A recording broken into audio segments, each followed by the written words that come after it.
दिसंबर 2016 को बक्सर का अभिषेक कुमार पटना जंक्शन पर ट्रेन पकड़ने के लिए जा रहा था और उसके बाद अभिषेक कुमार के बैग की तलाशी ली गई और उसके बाद उसके बैग से एक बोतल विदेशी शराब मिला और अब उस केस में अभिषेक कुमार को सजा सुनाई गई है। माननीय जज साहब ने अभिषेक कुमार को एक बोतल शराब रखने के भयंकर जुर्म में 5 साल की सजा सुनाई है और इतने से हमारे माननीय जज साहब को अच्छा नहीं लगा होगा तो उन्होंने अभिषेक कुमार को 1 लाख का जुर्माना भरने का आदेश दिया है। यह इतना शानदार खबर है कि आपको सुनकर मजा आ जाएगा। अभिषेक कुमार एक आतंकवादी है जो दारू के रूप में बम और AK-47 लेकर अपने बैग में जा रहा था और हमारे जज साहब को यह देखकर लगा कि यह एक देशद्रोही है, इसीलिए इसको 5 साल के लिए जेल में भेज दिया जाए। बाकी नीतीश कुमार की सरकार ने शराबबंदी के नाम पर बिहार को कैसे गर्त में ढकेला है, इसका उदाहरण हम पिछले 2 साल से आप लोगों को दे रहे हैं। आप सोचिए कि एक बोतल शराब लेकर जा रहा एक व्यक्ति अब 5 साल जेल में रहेगा और उसके बाद उसको 1 लाख का जुर्माना देना पड़ेगा कि उसके बैग में एक बोतल शराब क्यों पड़ा था। यही शराब उत्तर प्रदेश, दिल्ली और बेंगलुरु में आप खुलकर पी सकते हैं, लेकिन अगर आप बिहार में ये गलती करेंगे तो आपको इतनी बड़ी सजा सुनाई जाएगी कि ये समाज आपको नहीं अपनाएगा। हमारे मुख्यमंत्री साहब आपको आतंकवादी जैसा व्यवहार देंगे और आपको लगेगा कि जीने से बेहतर है कि हम मर जाएं।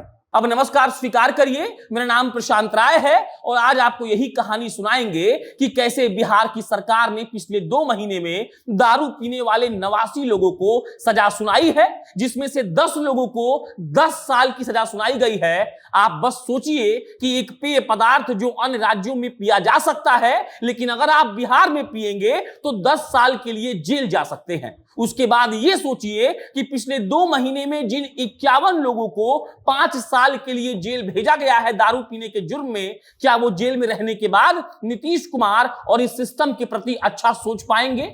इन सारे सवालों का जवाब आपको हम इस वीडियो में देंगे।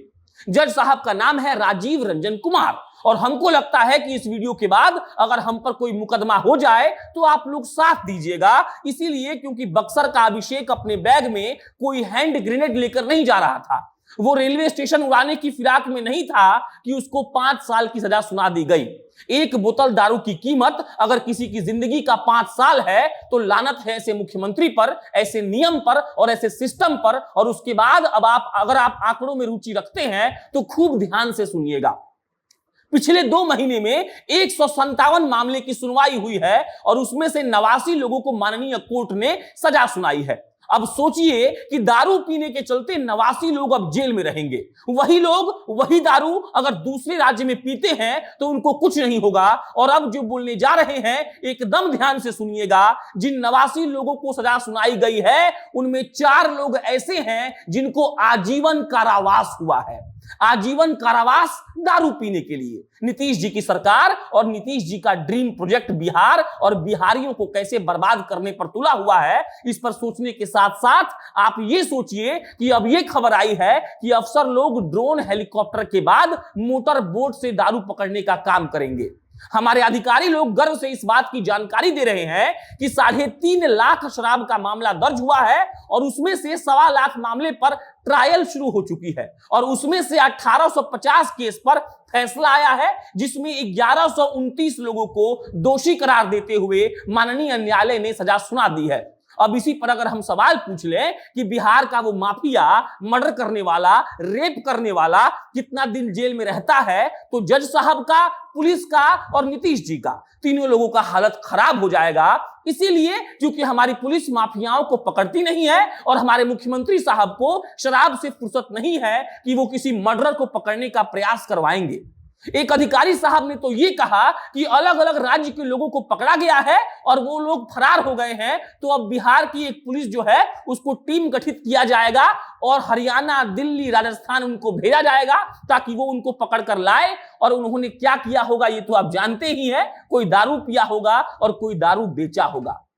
ये सब करने में कितना खर्च होगा आप सोच लीजिए और उसके बाद ये सोचिए कि हमारी सरकार कितनी तत्पर है हमारे समाज को सुधारने के लिए। ऐसी तत्परता अगर बिहार के शिक्षा और स्वास्थ्य की व्यवस्था को ठीक करने के लिए दिखाई जाती तो हम आज नीति आयोग की रिपोर्ट में भारत के आखिरी राज्य तो नहीं ही होते। पिछले महीने का आंकड़ा जानकर भी आपका दिमाग खराब हो जाएगा। पिछले महीने यानी कि फरवरी में 68,000 छापा पड़ा है। आप सोचिए कि हमारी पुलिसिया फौज को छापा मारने से ही फुर्सत नहीं मिलता होगा तो वो आखिर कैसे किसी मर्डर करने वाले को, किसी रेप करने वाले को पकड़ेंगे।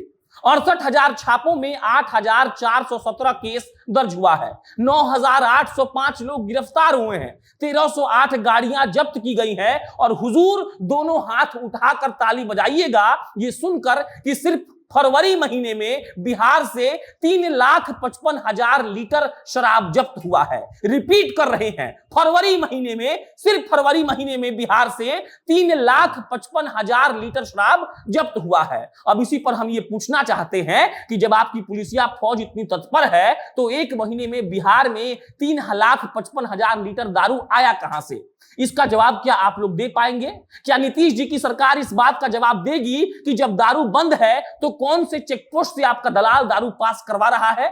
आप किसी व्यक्ति को एक बोतल दारू के लिए 5 साल जेल में रखने के लिए आमदा है, तो अगर आपकी सरकार ने दारू बैन किया है फिर भी 3 लाख लीटर दारू एक महीना में मिल रहा है तो कायदे से आपको 5,000 साल के लिए जेल में बंद होना चाहिए। आपको अपनी नाकामी को लोगों के सामने बताना चाहिए कि हम दारू बंद किए हैं फिर भी दारू मिल रहा है और बिक रहा है। और इन जिन 51 लोगों को 5 साल के लिए आपने जेल में डाला है उनके परिवारों को जाकर आपको जवाब देना चाहिए और कहना चाहिए कि सुनो, दिल्ली जाकर दारू पियो, बिहार में रहकर पियोगे तो काम नहीं बनेगा।